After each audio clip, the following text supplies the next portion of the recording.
Now students देखिए, ये हमारा स्टेट ऑफ मैटर की लास्ट क्लास है और इस क्लास में कुछ छोटे मोटे टॉपिक्स बचे हुए मैंने आपको बताया था, उसको हम फिनिश करेंगे, जैसे critical temperature, critical volume, critical pressure, inversion temperature वगैरह वगैरह। तो आइए स्टार्ट करते हैं बच्चों इसको। ठीक है, बहुत छोटा सा ये टॉपिक है और इस पर कोई ज़्यादा क्वेश्चंस आते नहीं है। ठीक है, सबसे पहले यहाँ पर हम एक टॉपिक देखते हैं, liquefaction of gas. Liquefaction of gas. ठीक है, गैस का लिक्विफिकेशन देखिए। नाउ स्टूडेंट्स देखिए, गैस का लिक्विफिकेशन कैसे होता है बताइए। देखिए हमने क्या किया, हम टेम्परेचर कांस्टेंट रख के, टेम्परेचर हमने फिक्स रख दिया है। ठीक है, टेम्परेचर फिक्स रख के हम गैस का लिक्विफिकेशन करेंगे, मतलब प्रेशर आप बढ़ा दीजिए गैस पे, लिक्विफिकेशन हो जाएगा। कैसे, आइए इसको डायग्राम के माध्यम से समझते हैं। ध्यान से चेक करो बच्चों। देखो हम क्या करने जा रहे हैं, हम liquefaction of gas in a range of pressure करेंगे, मतलब टेम्परेचर को कांस्टेंट करके। Liquefaction of a gas in a range of pressure. Okay, in a range of pressure। अब इस बात का क्या मतलब है, इन अ रेंज ऑफ प्रेशर का मतलब ओनली प्रेशर के वेरिएशंस होंगे, टेम्परेचर आप फिक्स रखोगे। Okay, in a range of pressure. ठीक है, जैसे कि एग्जांपल के तौर पे बच्चों, मान लीजिए आपके पास ये कंटेनर है। ठीक, ये इसमें पिस्टन लगा हुआ है, इस तरीके से एक कंटेनर है। ओके, ये condition number 1, condition number 2 and condition number 3। Okay, देखिए मान लीजिए बच्चों यहाँ प्रेशर P1 है। ठीक है ना, और ये गैस का पिस्टन लगा होगा ऊपर से ऑब्वियसली। ये येलो कलर से मैं पिस्टन को दिखा रहा हूँ, इस तरीके से अभी पिस्टन का गैस का यहाँ पर है, गैस सिलेंडर का पिस्टन अभी यहाँ पर है। मान लो बच्चों प्रेशर यहाँ कितना है, P1 है, और इसमें गैस के मॉलिक्यूल्स हैं इस तरीके से। ठीक है, ये गैस के मॉलिक्यूल्स हैं। अभी दो मॉलिक्यूल्स को मैं आपको बड़ा बड़ा करके दिखा रहा हूँ ऐसे ही समझाने के लिए भाई। ठीक, अभी प्रेशर मान लो P1 है और ये देखिए ये दो गैस के इस तरीके से मॉलिक्यूल्स हैं। ठीक, अभी बहुत ज़्यादा प्रेशर नहीं है, तो इन दोनों के बीच में बच्चों फोर्स ऑफ अट्रैक्शन कितना होगा, लगभग जीरो होगा। अभी यहाँ पर फोर्स ऑफ अट्रैक्शन कितना है, जीरो है। एफ का मतलब फोर्स ऑफ अट्रैक्शन। अब क्या किया आपने, आपने बच्चों इस पे प्रेशर थोड़ा सा बढ़ा दिया। ठीक, आपने क्या किया, इसका पिस्टन इस तरीके से प्रेशर लगा के नीचे किया। यदि आप इस पे प्रेशर लगाओगे तो क्या हो जाएगा, इसके गैस के मॉलिक्यूल्स पास पास आएंगे और फोर्स ऑफ अट्रैक्शन थोड़ा सा बढ़ जाएगा, है ना। ठीक, ध्यान से चेक करिए, ये गैस के मॉलिक्यूल्स थोड़े से पास पास आएंगे। ठीक है, और फोर्स ऑफ अट्रैक्शन अब नॉट इक्वल्स टू जीरो, यानी कि जीरो के इक्वल नहीं है, कुछ ना कुछ फोर्स ऑफ अट्रैक्शन बनेगा उसमें, लेकिन अभी मॉलिक्यूल्स इतने पास नहीं आए कि वो लिक्विड बन जाए। अभी मॉलिक्यूल्स इतने पास नहीं आए हैं कि वो लिक्विड बन जाए, तो अब आप और प्रेशर लगाइए। ठीक, मान लो अभी यहाँ पर आपने क्या किया, पिस्टन को नीचे दबाया ऐसे, प्रेशर P2 से, प्रेशर P2 से। ठीक है स्टूडेंट्स, तो आप प्रेशर का वेरिएशन कर रहे हो यहाँ पर। अब क्या किया आपने फाइनली, अभी देखो फाइनली यहाँ पर क्या है, मान लो फोर्स कितना है F1 जो कि जीरो है। ठीक, यहाँ पर फोर्स क्या है F2, और F2 is greater then F1 है, थोड़ा सा फोर्स ऑफ अट्रैक्शन यहाँ पर आया। और मान लीजिए यहाँ पर फोर्स ऑफ अट्रैक्शन F3 है। अब आपने क्या किया, इस पिस्टन को और ज्यादा प्रेशर लगा के दबाया इस तरीके से। ठीक, और प्रेशर आपने कितना कर दिया, P3। प्रेशर आपने कितना कर दिया बच्चों यहाँ, P3। And obviously this P3 is greater then P2 is greater then, या आप ऐसे बोल सकते हो उसको इस ऑर्डर में। सबसे कम प्रेशर क्या है गैस के ऊपर, P1। उससे ज्यादा प्रेशर क्या है आपके पास, P2। एंड सबसे ज्यादा क्या, oh I am very sorry, pressure P1 is less than pressure P2 is less than pressure P3। Third time आपने प्रेशर सबसे ज्यादा कर दिया, जब ऐसा कर दिया तो सारे मॉलिक्यूल्स पास पास आ गए। और यहाँ पर यदि फोर्स कितना लग रहा है, फोर्स ऑफ अट्रैक्शन F3 है, तो बच्चों clearly F3 is greater then F2 is greater then F1, तो सबसे ज्यादा फोर्स ऑफ अट्रैक्शन यहाँ है। और जब फोर्स ऑफ अट्रैक्शन यहाँ पर है, तो देखो यहाँ भी ये गैस था, यहाँ पर ये गैस है, अभी लिक्विड नहीं हुआ है, और जब आपने इस पर बहुत ज़्यादा प्रेशर लगा दिया। ठीक है, अच्छा टेम्परेचर सबका फिक्स है, मान लो इसका टेम्परेचर T है। ठीक, इस सिलेंडर का भी टेम्परेचर T है और इस सिलेंडर का भी टेम्परेचर T है। टेम्परेचर फिक्स करके प्रेशर का वेरिएशन कर रहे हो आप। ठीक है, प्रेशर को चेंज कर रहे हो, तो प्रेशर को जब आप चेंज कर रहे हो बच्चों यहाँ पर, तो फोर्स ऑफ अट्रैक्शन बढ़ रहा है। जब ज़्यादा प्रेशर करोगे तो ज़्यादा फोर्स ऑफ अट्रैक्शन होगा, और इस तरीके से गैस का लिक्विफिकेशन हो जाएगा। तो यहाँ से गैस आ गई किसमें, लिक्विड में। ठीक, फिर से सुनिए, यहाँ फोर्स ऑफ अट्रैक्शन है ही नहीं, जीरो है।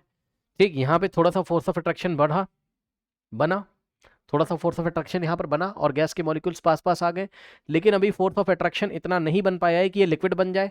इसके बाद फिर से आपने प्रेशर और ज्यादा बढ़ाया तो अब मॉलिक्यूल्स बहुत पास पास आ गए गैस के, तो अब ये क्या बन गया, लिक्विड बन गया। तो इस तरीके से प्रेशर का वेरिएशन करके टेम्परेचर कांस्टेंट रख के आप लिक्विफिकेशन कर सकते हैं। अब इसी चीज को हम ग्राफ से समझेंगे, इसी चीज को हम लोग ग्राफ से समझेंगे। ध्यान से चेक करिएगा बच्चों, ग्राफ को थोड़ा ध्यान से समझिएगा, यहाँ से बहुत कुछ समझना है आपको। ये देखिए यहाँ पर हमने क्या किया बच्चों, ग्राफ बनाया, ठीक, प्रेशर वर्सेस वॉल्यूम का ग्राफ। किसका ग्राफ, ये प्रेशर वर्सेस वॉल्यूम का ग्राफ। इधर वॉल्यूम बढ़ रहा है एक्स एक्सिस पे और इधर प्रेशर बढ़ रहा है, ठीक। अब सुनो, अगर टेम्परेचर कांस्टेंट है, अगर टेम्परेचर कांस्टेंट है बच्चों, तो प्रेशर वर्सेस वॉल्यूम का ग्राफ कैसा आएगा, बॉयल्स लॉ को फॉलो करेगा, PV is equals to constant, यानी कि हाइपरबोलिक ग्राफ आएगा, ठीक। At T is equals to constant, temperature fix कर रहे हो आप, ठीक। So PV is equals to constant, Boyle's law, ठीक। यानी कि ग्राफ किसको फॉलो करेगा, बॉयल्स लॉ को। तो थोड़ा बहुत हाइपरबोलिक आएगा। आप देखो ग्राफ कैसा बनता है, मैं आपको बताऊं, ध्यान से चेक करो। देखो बच्चों, मैं इधर से इधर बनाऊंगा ग्राफ, मतलब सर इधर से इधर बनाऊंगा। आप खुद सोचो, जब आप इधर से इधर चलोगे वॉल्यूम डिक्रीज कर रहा है तो प्रेशर इंक्रीज कर रहा होगा। क्या, वॉल्यूम डिक्रीज कर रहा है, प्रेशर इंक्रीज कर रहा है। एक्चुअल में प्रेशर इंक्रीज कर रहा है, वॉल्यूम डिक्रीज कर रहा है। उसी बात को मैं अलग तरीके से बोल रहा हूँ, खुद सोचो यार, देख लो। पहले वॉल्यूम इतना था, अब वॉल्यूम और कम हो गया, अब वॉल्यूम और कम हो गया, ठीक। तो जैसे जैसे प्रेशर बढ़ा रहे हो वॉल्यूम कम हो रहा है, सही है। तो जैसे जैसे प्रेशर बढ़ा रहे हो वॉल्यूम कम हो रहा है, तो यही तो मैं भी कह रहा हूँ कि जैसे जैसे वॉल्यूम कम होगा प्रेशर ज्यादा होगा। चेक कर लो यार, PV is equal to constant, तो यदि प्रेशर बढ़ाते जाओगे तो वॉल्यूम कम होता जाएगा। इसी बात को मैं बोल रहा हूँ, वॉल्यूम कम होता जाएगा तो प्रेशर बढ़ता जाएगा। तो ग्राफ आप इधर से इधर बनाओ T1 टेम्परेचर पे, ये ऐसे, ठीक। ये देखिए वॉल्यूम क्या हो रहा है, कम हो रहा है, तो प्रेशर क्या कर रहा है, बढ़ रहा है, ठीक। वॉल्यूम कम होता चला जा रहा है, प्रेशर बढ़ता चला जा रहा है, ठीक। ये मान लो आपने किया है T1 टेम्परेचर पे, ये मान लो आपने क्या किया है T1 टेम्परेचर पे, ठीक। ये देखिए वॉल्यूम कम हो रहा है और प्रेशर धीरे धीरे बढ़ रहा है। आता ना ग्राफ पढ़ना भाई, वॉल्यूम कम और प्रेशर ज्यादा हो रहा है, ठीक। अब होता क्या है बच्चों, अभी ये गैस है, ठीक है, इस प्रेशर की रेंज में ये क्या है, गैस है। लेकिन क्या होता है, यहां पे ध्यान से चेक करिए, अब ये लिक्विड बनना शुरू होगा। अब प्रेशर इतना ज्यादा हो चुका है, इस पॉइंट पे ये लिक्विड बनना शुरू होगा, और जब ये लिक्विड बनना शुरू होगा तो अचानक से वॉल्यूम में कमी आ जाएगी। खुद चेक करो, जब गैस लिक्विड में बनना शुरू होगी, कन्वर्ट होना शुरू होगी, जब गैस लिक्विड बनना शुरू होगी, अचानक से वॉल्यूम बहुत कम हो जाएगा। खुद सोचो यार, पहले वो गैस थी, ये इतना सारा वॉल्यूम लेके बैठी हुई थी, ठीक। जैसे ही वो लिक्विड में कन्वर्ट होना शुरू हो जाएगी, अचानक से वॉल्यूम में बहुत तेजी से डिक्रीमेंट आएगा। मतलब प्रेशर में उतना इंक्रीमेंट नहीं आएगा, प्रेशर तो आप लगा रहे हो कोई दिक्कत नहीं, लेकिन एक स्थिति ऐसी आएगी, एक कंडीशन ऐसी आएगी, एक पॉइंट ऐसा आएगा जहां पर वॉल्यूम अचानक से ड्रास्टिकली डिक्रीज करेगा। प्रेशर में उतना इंक्रीमेंट नहीं आएगा पर वॉल्यूम अचानक से डिक्रीज करेगा। मतलब ग्राफ थोड़ा सा स्ट्रेट लाइन आएगा, ए ऐसा। ये क्या पढ़ा रहे हो सर, ए ऐसा सर, ये क्या पढ़ा रहे हो सर, अभी बताते हैं, अभी बताते हैं। देखिए वॉल्यूम अचानक से क्या हुआ, डिक्रीज हुआ। समझने वाली बात है भाई ये। देखो कह रहा सर ग्राफ पढ़ना सिखा दो, व्हाइट कलर से ग्राफ पढ़ना सिखा रहा हूं। देखो ए, ये वाले पॉइंट से देखो प्रेशर इतना है, और ये वाले पॉइंट पे देखो प्रेशर इतना है, ये वाले पॉइंट पे वॉल्यूम इतना है, और ये वाले पॉइंट पे वॉल्यूम इतना है, ठीक। चेक कर लो भाई, वॉल्यूम में इतना डिक्रीमेंट आ गया लेकिन प्रेशर में इतना ही इंक्रीमेंट आया। देखा, यही तो कह रहा हूं, जब वो लिक्विड बनना शुरू हो जाएगा तो बहुत ही कम प्रेशर लगा के अचानक से वॉल्यूम ड्रास्टिकली डिक्रीज करेगा। इसलिए यहां देखिए चेंज इन प्रेशर बस इतना ही हुआ, प्रेशर यहां से बढ़ के यहां हो गया, इतना प्रेशर में इतना उछाल आया, लेकिन वॉल्यूम में कितना डिक्रीमेंट आ गया, ये देखिए, देख रहे हो। यानी कि यहां से यहां तक वो क्या है, लिक्विड है। अब गैस लिक्विड बनना शुरू हो गई है, ये गैस लिक्विड बन गई। इसके बाद ये वाले पॉइंट से देखिए अब क्या होगा, अब सुनो, अब तो पूरा पूरा वो लिक्विड बन चुकी है। अब गैस आपकी पूरी की पूरी लिक्विड बन चुकी है, और यदि गैस पूरी की पूरी आपकी लिक्विड बन चुकी है, ठीक है स्टूडेंट्स, यदि गैस पूरी की पूरी लिक्विड बन चुकी है, अब चाहे जितना प्रेशर लगा लो भाई, वॉल्यूम में भाई एक बार लिक्विड बन गया तो वॉल्यूम में क्या ही कमी आएगी, है ना। अब आप प्रेशर लगाओगे, एक बार लिक्विड बन गया तो वॉल्यूम में क्या ही कमी आएगी, वॉल्यूम में क्या ही कमी आएगी, ठीक। तो देखिए जरा, कहने का मतलब है अब प्रेशर अचानक से बढ़ाओ आप, लेकिन वॉल्यूम में चेंजेस नहीं आएंगे। क्या सर, ये वाले पॉइंट पे वॉल्यूम इतना और ये वाले पॉइंट पे वॉल्यूम इतना। अब कहानी चेंज हो रही है, अब आपका डेल्टा वी वॉल्यूम में केवल इतना चेंज आ रहा है, ठीक, लेकिन प्रेशर में कितना आ रहा है, इस पॉइंट के करस्पॉन्डिंग प्रेशर इतना और इसके करस्पॉन्डिंग प्रेशर इतना। अब प्रेशर में इतना चेंज आ रहा है, अब प्रेशर में मैंने क्या दिखाया, ज्यादा चेंज दिखाया, लेकिन वॉल्यूम में चेंज ही नहीं हो रहा, क्योंकि लिक्विड तो पहले बन चुका है यार। अब लिक्विड बन चुका है तो क्या ही कंप्रेस कर लोगे, क्या ही वॉल्यूम में कमी आ जाएगी, सही है। तो ये कहानी होती है येलो वाली ग्राफ, देख लीजिए, वॉल्यूम डिक्रीज कर रहे हो, डिक्रीज कर रहे हो, डिक्रीज कर रहे हो, का मतलब ये है प्रेशर इंक्रीज कर रहे हो। तो एक्चुअल में ग्राफ ये ऐसे करके चल रहा है ना। आप इधर से छोड़ो छोड़ो, आप इधर से इधर ही पढ़ो। ये ऐसे करके क्यों गया, वॉल्यूम डिक्रीज हो रहा है क्योंकि प्रेशर इंक्रीज हो रहा है। तो इधर से इधर प्रेशर इंक्रीज कर रहा है, वॉल्यूम डिक्रीज, फिर इधर से इधर क्या हुआ, अब वो लिक्विड बनना शुरू हो गया। तो जब लिक्विड बनना शुरू हो गया तो थोड़ा सा ही प्रेशर लगाकर, यानी कि प्रेशर में थोड़ा सा ही इंक्रीमेंट होगा, लेकिन वॉल्यूम में बहुत ज्यादा डिक्रीमेंट हो जाएगा। ठीक, अब जब वो लिक्विड बन चुका है इस पॉइंट पे जब वो लिक्विड बन चुका, तो अब आप चाहे जितना प्रेशर लगा लो, तो प्रेशर को अचानक से बढ़ाया ड्रास्टिकली, और वॉल्यूम में कोई चेंज नहीं आया, वॉल्यूम में बस इतना ही चेंज आया, या वॉल्यूम में इतना ही डिक्रीमेंट आया। तो ये बना T1 टेम्परेचर पे ग्राफ। अब इसी प्रकार से बच्चों, यदि आप टेम्परेचर को बढ़ा देंगे, T1 से बढ़ा के यदि आप टेम्परेचर T2 कर दीजिए, यदि आप T1 से अब टेम्परेचर बढ़ा के T2 कर देंगे, यानी कि यही ग्राफ अगर आप T2 पे निकालें तो क्या होगा पता है आपको। तो T2 टेम्परेचर यदि ज्यादा होगा तो काइनेटिक एनर्जी ज्यादा होगी, और काइनेटिक एनर्जी यदि ज्यादा होगी तो पार्टिकल्स में फोर्स ऑफ अट्रैक्शन कम होगा, यानी कि लिक्विफाइड नहीं होना चाहेगा। आपको लिक्विफाइड करने के लिए और ज्यादा प्रेशर लगाना पड़ेगा। सोच सकते हो, यदि टेम्परेचर ज्यादा है गैस का, तो भाई उसका फोर्स ऑफ अट्रैक्शन जो होगा बहुत कम होगा, पार्टिकल पास पास आना ही नहीं चाहेंगे, काइनेटिक एनर्जी बहुत ज्यादा है ना, भाग रहा है मॉलिक्यूल इधर उधर। ठीक, तो T2 टेम्परेचर यदि T1 से ज्यादा, मतलब सेम एक्सपेरिमेंट किया पहले T1 टेम्परेचर पे, सेम एक्सपेरिमेंट क्या है, गैस का लिक्विफिकेशन। अब आप T2 टेम्परेचर पे यदि यही एक्सपेरिमेंट करोगे तो ये लिक्विड वाली लाइन थोड़ी सी छोटी हो जाएगी और ग्राफ इसके ऊपर से आएगा कुछ ऐसा। अब देखो, पहले इतने ही प्रेशर पे लिक्विड बनना शुरू हो गया था, अब और ज्यादा प्रेशर लगा के तब लिक्विड बनना शुरू हो रहा है, और ये लाइन छोटी हो जाएगी लिक्विड वाली, ये ऐसे, ये T2 टेम्परेचर पे। अब ये वाली लिक्विड वाली लाइन क्या हो गई, छोटी हो गई। इसको लिक्विड में लाना अब थोड़ा मुश्किल है। अब अगर यही काम आप T3 टेम्परेचर पे करो, अब ये लिक्विड वाली लाइन और छोटी हो जाएगी, ये गैस यहाँ से यहाँ तक, और यहाँ पर ये लिक्विड है, लिक्विड बन रहा है, gas is equals to liquid बन रही है यहाँ से यहाँ तक, और यहाँ से यहाँ तक gas is equals to liquid बन रही। अब ये लाइन और छोटी हो गई, देख सकते हो आप। ठीक, और यहाँ से यहाँ तक तो गैसियस फॉर्म में ही, और ये तो लिक्विड है ही है।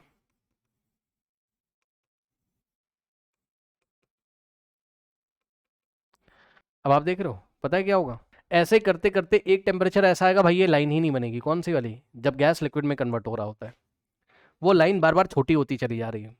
तो एक टेम्परेचर ऐसा आएगा, ओके, एक टेम्परेचर ऐसा आएगा कि जब ये लाइन ही नहीं मिलेगी आपको। कौन सी वाली लाइन, जिस लाइन के अलावा ये वाली जो ग्राफ की लाइन है, जहां पर गैस किस में कन्वर्ट हो रहा होता है, अचानक से लिक्विड में, अचानक से जहां पर वॉल्यूम में बहुत तेजी से कमी आती है, ये लाइन आपको मिलेगी नहीं, ये लाइन और छोटी हो रही है। मतलब क्या बता रहे हो सर, यार टेम्परेचर आप बढ़ाओगे तो भैया गैस क्यों लिक्विफाइड होगी भाई, गैस जो लिक्विड में कन्वर्ट हो रही वो प्रोसेस कहां होगा भाई, यदि आपने टेम्परेचर बढ़ाते बढ़ाते बढ़ाते बढ़ाते बहुत ज्यादा कर दिया। देखो अभी क्या देख रहे हो आप, अभी क्या देख रहे हो, चलो पहले मैं बना ही देता हूं यार, पहले मैं बना ही देता हूं, है ना। अब टेम्परेचर बढ़ाते बढ़ाते आपने कितना कर दिया, टीसी कर दिया, इसको क्रिटिकल टेम्परेचर बोलते हैं। ये लो भैया, इस टेम्परेचर को आप क्या बोलोगे, टीसी। ठीक, तो या T4 कर दो मान लो, ठीक, या T4 कर दो, रुक जाओ, है ना, इसको आपने क्या कर दिया, T4 कर दिया, और टेम्परेचर T4 और ज्यादा है T3 से, तो T1 is greater than, oh I am very sorry, ये मैं शायद उल्टा लिख रहा हूँ, यस, टेम्परेचर T1 सबसे छोटा है भाई, और टेम्परेचर T2 उससे बड़ा है, और टेम्परेचर T3 उससे बड़ा है, और टेम्परेचर T4 सबसे बड़ा है। तो अब टेम्परेचर आपने इतना ज्यादा कर दिया कि अब वो लिक्विड वाली लाइन ही नहीं मिल रही, मतलब जब गैस लिक्विड में कन्वर्ट हो रहा है वो लाइन ही नहीं बन रही ग्राफ में। मतलब सर, मतलब भाई वो हमेशा गैस है, अब वो हमेशा गैस है, वो लिक्विड में कन्वर्ट ही नहीं होती, अब वो हमेशा गैस है। मतलब धीरे धीरे आप टेम्परेचर बढ़ा रहे हो तो गैस से लिक्विड वाली लाइन जो थी वो ग्राफ में चली जा रही है, क्योंकि यार तुम टेम्परेचर बढ़ा रहे हो तो फोर्स ऑफ अट्रैक्शन बढ़ रहा है, टेम्परेचर बढ़ा रहे हो तो फोर्स ऑफ अट्रैक्शन डिक्रीज हो रहा है ना, टेम्परेचर बढ़ा रहे हो तो काइनेटिक एनर्जी बढ़ेगी। ठीक, टेम्परेचर बढ़ाओगे तो काइनेटिक एनर्जी बढ़ेगी पार्टिकल्स की, और यदि काइनेटिक एनर्जी बढ़ेगी तो फोर्स ऑफ अट्रैक्शन क्या होगा, डिक्रीज होगा। एफ क्या होगा, एफ का मतलब फोर्स ऑफ अट्रैक्शन क्या करेगा, डिक्रीज करेगा, और यदि फोर्स ऑफ अट्रैक्शन डिक्रीज करेगा तो लिक्विफाइड तुम कर नहीं पाओगे। तो पता है क्या, एक ऐसा टेम्परेचर होता है, सुन लो, एक ऐसा टेम्परेचर होता है जिसको हम क्रिटिकल टेम्परेचर बोलते हैं। सर क्या, एक ऐसा टेम्परेचर होता है जिसको हम क्रिटिकल टेम्परेचर बोलते हैं। इस टेम्परेचर के नीचे यदि किसी टेम्परेचर पे प्रेशर के वेरिएशन करोगे तब तो लिक्विफिकेशन के वेरिएशन देखने को मिलेंगे आपको, यानी कि गैस जब लिक्विड में कन्वर्ट हो रही होती है तो वो प्रोसेस आपको देखने को मिलेगा। मतलब एक ऐसा टेम्परेचर होता है जिस टेम्परेचर के बिलो, जिस टेम्परेचर के नीचे यदि एक्सपेरिमेंट किया जाए, यदि गैस का लिक्विफिकेशन किया जाए, तो प्रेशर में वेरिएशन करने पर आपको लिक्विफिकेशन देखने को मिलेगा। बट उस टेम्परेचर के ऊपर यदि आप प्रेशर में वेरिएशन करें, आप चाहे जितना प्रेशर लगा लो, क्रिटिकल टेम्परेचर के ऊपर गैस को आप लिक्विफाइड कर ही नहीं सकते हो। हर एक गैस का अपना अपना क्रिटिकल टेम्परेचर होता है। फिर से ध्यान से सुनो भाई, क्रिटिकल टेम्परेचर एक ऐसा टेम्परेचर होता है जिस टेम्परेचर के नीचे आप प्रेशर के वेरिएशन करके गैस को लिक्विफाई कर सकते हो। यानी कि प्रेशर बढ़ाते जाओगे गैस पे तो वो लिक्विड में चेंज होती रहेगी। लेकिन इस क्रिटिकल टेम्परेचर के ऊपर यदि टेम्परेचर आपने कर दिया, इससे हाई टेम्परेचर यदि आपने कर दिया, तो गैस पे चाहे जितना प्रेशर लगा लो, चाहे जितना प्रेशर में वेरिएशन करिए, गैस गैस ही रहेगी, लिक्विड में नहीं चेंज होगी। क्योंकि टेम्परेचर अब इतना बढ़ा चुके हो तुम, उसका क्रिटिकल टेम्परेचर से ज्यादा कर चुके हो कि फोर्स ऑफ अट्रैक्शन पार्टिकल्स के बीच में कभी आएगा ही नहीं लिक्विड बनने के लिए, क्योंकि प्रेशर चेंज तुम जितना बढ़ा दो।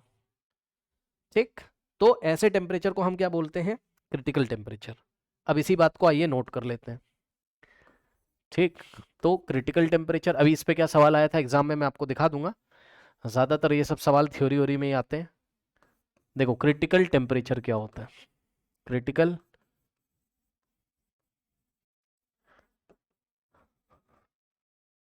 टेम्परेचर क्या होता है? Critical temperature TC. Critical temperature क्या होता है बच्चों? At that temperature and below this temperature. At that temperature मतलब इस क्रिटिकल टेम्परेचर पे, and below this temperature. At that temperature मतलब इस टेम्परेचर पे, एंड इसके नीचे वाले टेम्परेचर पे ही गैस को लिक्विफाई किया जा सकता है प्रेशर का वेरिएशन करके।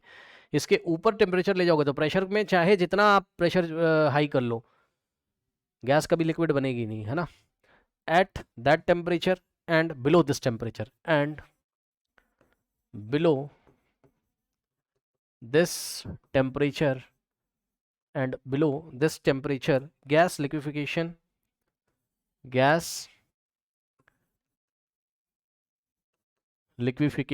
in the gas liquefaction in range of pressure, in the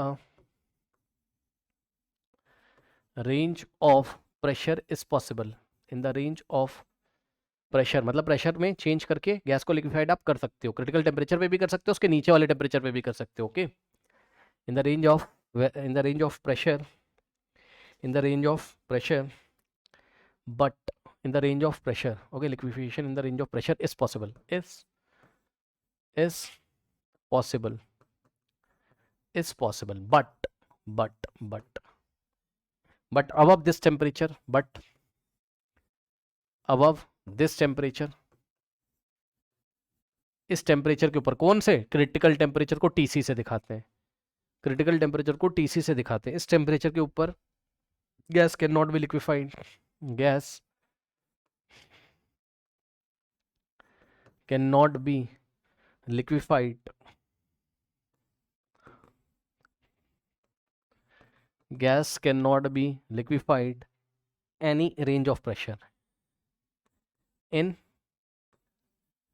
any range of pressure। मतलब क्रिटिकल टेम्परेचर के ऊपर टेम्परेचर चला गया, हर गैस का अपना अपना क्रिटिकल टेम्परेचर होता है। क्रिटिकल टेम्परेचर के ऊपर अगर टेम्परेचर चला गया तो भैया चाहे जितना प्रेशर बढ़ा लो, गैस लिक्विड में नहीं चेंज होगी। Okay, can not be liquefied in any range of pressure, but above this temperature gas cannot be liquefied in any range of pressure।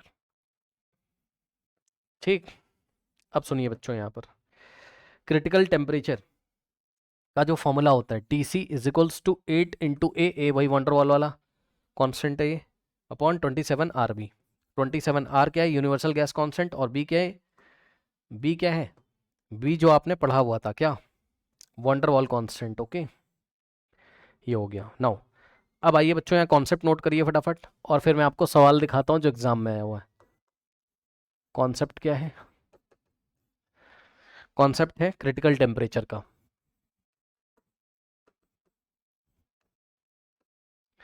हाँ भाई, फॉर्मूला याद होना चाहिए, फॉर्मूले पे ही सीधे सवाल आता है। ठीक है, TC is equals to 8A upon 27 RB। ठीक, नंबर 1। अब देख लो, आर कॉन्सेंट है 27, 8 ये सब कॉन्सेंट है, so T C is directly proportional to a and T C is inversely proportional to b. ठीक, अगर फोर्स ऑफ अट्रैक्शन ए किसको बताता था, फोर्स ऑफ अट्रैक्शन को, ठीक, तो ए जिसका ज़्यादा है, यानी कि फोर्स ऑफ अट्रैक्शन जहाँ पर ज़्यादा है वहाँ क्रिटिकल टेम्परेचर भी क्या होगा, ज़्यादा होगा। अब ये आपको थोड़ा शायद अच्छा नहीं लग रहा होगा, है ना, ये आपको अच्छा नहीं लग रहा होगा क्योंकि ए और बी पे एक साथ डिपेंड करता है ना टीसी, और बी किसको बताता है, साइज ऑफ द मॉलिक्यूल को, जिसका साइज बड़ा उसका क्रिटिकल टेम्परेचर कम होता है। तो दोनों को कंबाइन करके एक साथ पूछता है एग्जाम में, कैसे, ज़्यादा टेंशन नहीं, दोनों को कंबाइन कर दीजिए। So T C is proportionate to a by b. हाँ भाई, अब ध्यान रखना है, जिसका ए बाय बी रेशियो ज़्यादा उसका क्रिटिकल टेम्परेचर ज़्यादा, जिस गैस का बच्चों ए बाय बी रेशियो ज़्यादा उसका क्रिटिकल टेम्परेचर ज़्यादा, बस ये ध्यान रखना है ना। अलग अलग सवाल नहीं पूछेगा आपसे, ए और बी को कंबाइन करके पूछेगा। आइए मैं आपको क्वेश्चन दिखाता हूँ, आइए मैं आपको क्वेश्चन दिखाता हूँ। ओके, देखो, अगर ओनली वो ये पूछ रहा है आपसे क्या, टेंडेंसी ऑफ लिक्विफिकेशन, जो कि हम पीछे भी पढ़ के आए हैं, तो tendency of liquefaction is directly proportional to T C is directly proportional to a. ठीक, लेकिन क्रिटिकल टेम्परेचर किसका ज़्यादा होगा ये पूछ रहा है, तो ए बाय बी का रेशियो आपको निकालना है। ये मैं आपको सवाल दिखाता हूँ, इसी पे सवाल पूछता है, जिसका ए बाय बी रेशियो ज़्यादा उसका क्रिटिकल टेम्परेचर ज़्यादा। आइए देखिए मैं आपको क्वेश्चन दिखाता हूँ। क्वेश्चन क्या कहता है बच्चों आपसे, कंसीडर द वॉल्ट वर्क constants a and b for the following gases. Okay, ये देखिए, फॉर द फॉलोइंग गैसेस, ये गैस दी बच्चों आपको, ऑर्गन, नियॉन, ठीक, उसके बाद आपको दिया है krypton and xenon, krypton and xenon, ठीक, और एक टेबल बना के एग्जाम में आपको दे दी है, टेबल कुछ इस तरीके से, ठीक, टेबल कुछ इस तरीके से, ये लीजिए। ओके, नाउ अब ध्यान दें स्टूडेंट्स, यहाँ ए दे दिया और यहाँ बी दे दिया। ओके, और ए और बी की वैल्यूज यहाँ पर आपको देके रखा हुआ है, ठीक। ओके, ऑर्गन के लिए ए कितना है 1.3, नियॉन के लिए ए कितना है बच्चों 0.2, सही है। उसके बाद क्रिप्टॉन के लिए ए कितना है 5.1, है ना, एंड जेनॉन के लिए बच्चों कितना दिया आपको 4.1, सही है। ओके, इसी तरीके से आपको बी की वैल्यू दी हुई है किसके लिए, ऑर्गन के लिए 3.2 एंड नियॉन के लिए दिया है 1.7, ओके, एंड क्रिप्टॉन के लिए दिया हुआ है 1.0 एंड जेनॉन के लिए दिया है 5.0, सही है।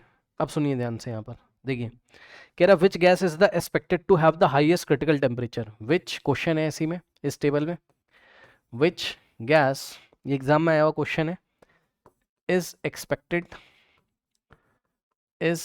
expected, okay, which gas is expected to have the highest critical temperature, to have the highest critical temperature, to have the highest critical temperature, okay, option A is krypton, option B is xenon, option C is students argon and option D is neon, ठीक है। Now अब ध्यान दें बच्चों, T C is equals to क्या पढ़ाया था अभी, T C is equals to 8A upon 27RB, तो T C is proportionate to a by b, जिसका ए बाय बी रेशियो ज़्यादा होगा उसका टी सी ज़्यादा होगा, सबका ए बाय बी निकाल लो। अब ज़्यादा नहीं बताऊंगा भाई, आप बिल्कुल देख सकते हैं, साफ साफ दिखाई पड़ रहा है, a by b, this upon this, this upon this, this upon this, this upon this करोगे तो 5.1 अपॉन 1.0 ही तो सबसे ज़्यादा आएगा यार, साफ साफ दिख रहा है यार, चेक कर लो। So a by b for krypton is best, या is the best value, means is the highest value, a by b of krypton, किसी और सबका निकाल के देख लेना, साफ साफ दिख रहा है 5.1 अपॉन 1.0, यही सबसे ज़्यादा आंसर आएगा, यही सबसे क्या है ग्रेटेस्ट वैल्यू है, ग्रेटेस्ट यही है, ठीक। तो जिसका ए बाय बी सबसे ज़्यादा उसका क्रिटिकल टेम्परेचर भी ज़्यादा, तो क्रिप्टॉन का ही है सबसे ज़्यादा, है ना, और तो नहीं है ना, देख लो ना, 4.1 अपॉन 5.0, 1 से लेस आएगा, ये भी 1 से लेस, ये भी 1 से लेस, यही आ रहा है 1 से ग्रेटर। सो क्या हो गया आपका option A is the correct option, ठीक।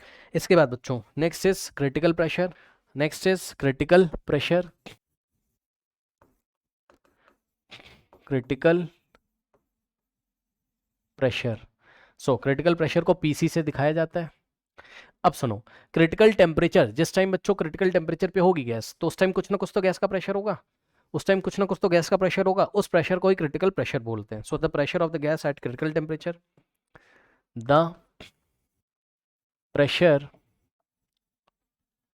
of the gas at critical temperature at critical, यहाँ से क्वेश्चन नहीं आते एग्जाम में, ठीक है ना, बस आपके सिलेबस में था तो जल्दी जल्दी मैं बता दे रहा हूँ.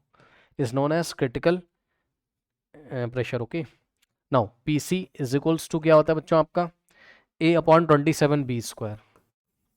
लेकिन लास्ट वाला क्वेश्चन एग्जाम में उसने पूछा था टेम्परेचर, क्रिटिकल टेम्परेचर से, जो मैंने भी कराया, ठीक. तो बच्चों यहाँ से आप देख सकते हो P C is directly proportional to a and P C is inversely proportional to 1/B². Okay, या P C is inversely proportional to B², 1/B² बोल दिया गलती से, P C is inversely proportional to B². अब इसी तरीके से एक और टॉपिक है इसी में, क्रिटिकल वॉल्यूम. तो बस क्रिटिकल वॉल्यूम क्या होता होगा बताइए, क्रिटिकल वॉल्यूम क्या होता होगा, क्रिटिकल टेम्परेचर के टाइम गैस का कुछ ना कुछ तो वॉल्यूम होता होगा, उसको हम क्या बोलते हैं, critical volume. Okay, so the volume of the gas at critical temperature, the volume of the gas at critical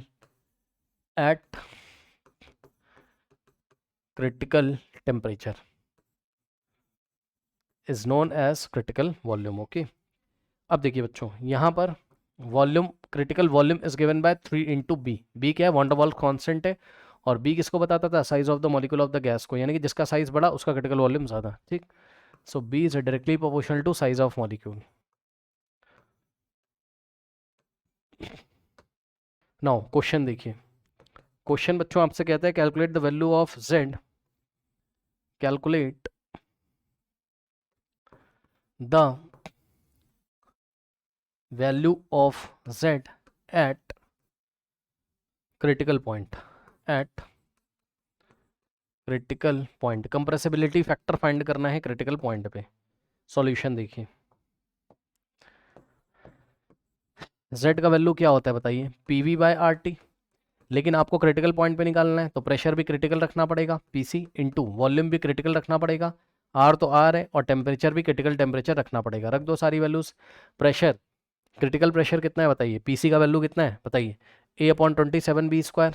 so critical pressure की जगह कितना रखोगे, A/27 B², A/27 B² into critical volume कितना है 3 × B डिवाइडेड बाय आर, तो are है आपका, और इंटू में टेम्परेचर क्रिटिकल कितना था आपका, चेक कर लो भाई, टेम्परेचर कितना है क्रिटिकल, 8A/27 RB, 8/27 RB. सही है.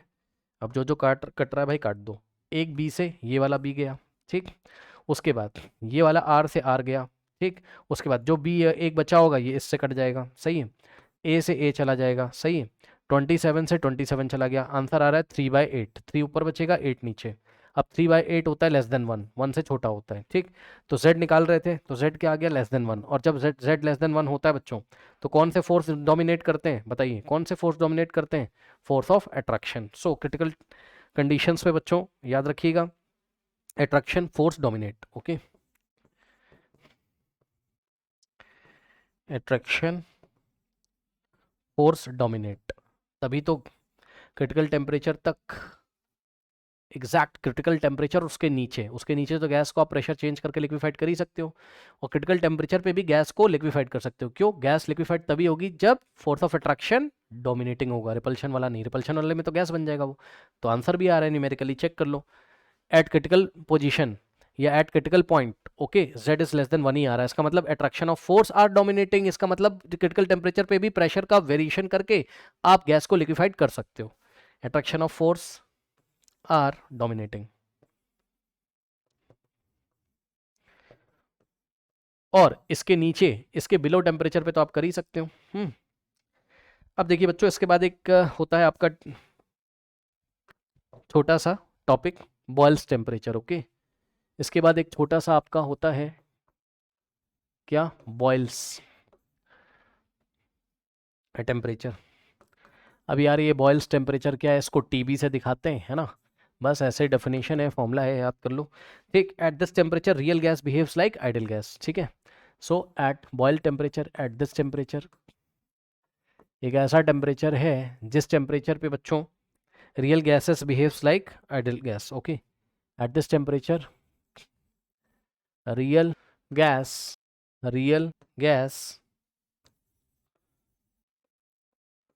behaves like ideal gas.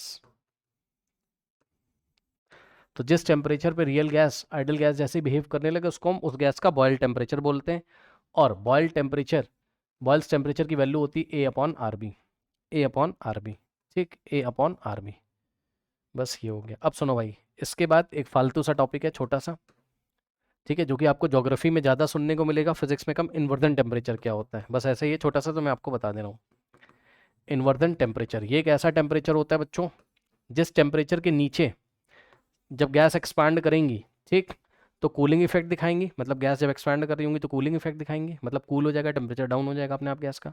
और इस टेम्परेचर के ऊपर जब गैस एक्सपांड कर रही होंगी तो वो हीट हो जाएंगी। हीट होने का मतलब है वो हीटिंग इफेक्ट दिखाएंगी, यानी कि उनका टेम्परेचर बढ़ जाएगा। ठीक, so inversion temperature above this temperature, यहाँ से कोई क्वेश्चन नहीं आएगा, प्रश्न no. above this temperature gas show heating effect, gas show heating effect, gas show heating effect, and below this temperature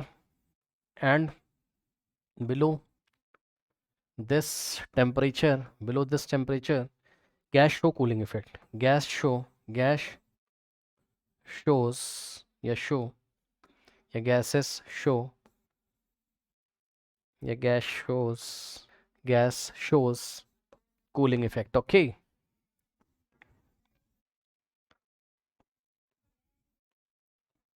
cooling effect. Okay, no अब देखिए बच्चों, inversion temperature TI से दिखाया जाता है। किससे? टीआई से। तो इन्वर्जन टेम्परेचर की जो वैल्यू होती है वो double of the Boyle's temperature होती है, 2 times of the Boyle temperature, यानी कि 2 इंटू बॉयल टेम्परेचर क्या आपका ए अपॉन आर बी। अब ये रिलेशन पूछा जा सकता है कि inversion temperature it is equals to double of the Boyle's temperature of the gas, बस और क्या। ठीक, अब इसके बाद बच्चों एक छोटी सी बात और देख लीजिए, इन तीनों टेम्परेचर जिनको आपने पढ़ा, कौन कौन सा पढ़ा आपने पढ़ा टी इन्वर्जन, फिर आपने क्या पढ़ा, इसका फॉर्मूला आपने क्या पढ़ा भाई, ये हो गया डबल ऑफ द टीबी। ठीक, और उसके बाद आपने टीबी पढ़ा, टीबी क्या था आपका, बॉयल्स टेम्परेचर क्या था, ए अपॉन आर बी, है ना, ए अपॉन आर बी। और तीसरा आपने क्या पढ़ा, बताइए, तीसरा आपने पढ़ा क्रिटिकल टेम्परेचर। ठीक, so critical temperature was equals to 8a upon R b, 8a upon 27 R b. ठीक, अब इन सब में सबसे बड़ा टेम्परेचर कौन सा है किसी गैस के लिए? ठीक है, तो बस ये सवाल आ सकता है। तो देखिए इसमें सबसे बड़ा वैल्यू कौन सा है, टी आई, क्योंकि टी आई किसका है, टीबी का डबल है। So T I inversion temperature सबसे बड़ा, टीबी उससे छोटा। और यार आपको साफ साफ देख के लग रहा है 8/27, क्योंकि ए अपॉन आर बी सब में, ए अपॉन आर बी यहाँ पर भी, और ये वाला जिसका डबल है ये, तो सबसे ज़्यादा यही होगा। इन दोनों में आप चेक कर लो कौन सा बड़ा है। इन दोनों में ए अपॉन आर बी का कोफिशिएंट कितना है, 1, लेकिन ए अपॉन आर बी का कोफिशिएंट 1 से लेस है, 8/27, तो ये छोटा हो जाएगा सबसे। तो ये लीजिए भाई, ये ऑर्डर आ गया, याद कर लीजिए। इन्वर्जन टेम्परेचर सबसे बड़ा, फिर बॉयल्स, और सबसे छोटा क्रिटिकल टेम्परेचर। ये आपका बच्चों इसके असाइनमेंट्स में आपको भेज दूंगा। ये आपका चैप्टर फिनिश हो गया, स्टेट ऑफ मैटर। ठीक, अब हम एक नया चैप्टर स्टार्ट करेंगे। ठीक है स्टूडेंट्स, चलिए।